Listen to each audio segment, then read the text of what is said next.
আসসালামু আলাইকুম আপুরা। তো আজকে তোমাদেরকে পাজামা নিচের সুন্দর একটি প্যানেল তৈরি করে দেখাবো। তো প্রথমে লম্বা দেখো আমি 15 ইঞ্চি নিয়ে নিলাম।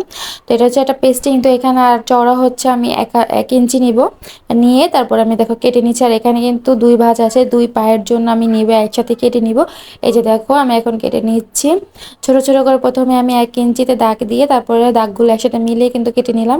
আর এখানে দেখো আমি কিন্তু একটা টুকরো কাপড় নিয়ে নিচ্ছি, দুই সাইডে কিন্তু পর্যাপ্ত পরিমাণে কাপড় রেখে তারপর কেটে নিব। যে দুই পায়ের জন্য একসাথেই কেটেছি। তো এই যে দেখো আলাদা করে নিলাম। আর এটা আয়রন করার কোনো প্রয়োজন নেই, যেহেতু এটা কাপড়ের সাথে সুন্দর করে আটকে আছে, এটা আয়রন করা লাগবে না। এখন যে দেখো লেসটা নিচ্ছি, লেসের এক সাইডে কিন্তু হচ্ছে পাতির কাজ আছে। তো পাতির কাজটা হচ্ছে আমরা নিচের দিকে রাখবো, আর লেসটা হচ্ছে আমরা প্যানেলের দুইটা সাইডেই লাগাবো। তো দেখো আমি কিন্তু লাগানোর চেষ্টা করছি। আর এটা দেখো যেহেতু কাপড়টাও পিচ্ছিল আর লেসটাও হচ্ছে পিচ্ছিল, এটা বারবার হচ্ছে পড়ে যাচ্ছে। আমার সেলাই করতেও কিন্তু অনেকটাই অসুবিধা হয়েছিল।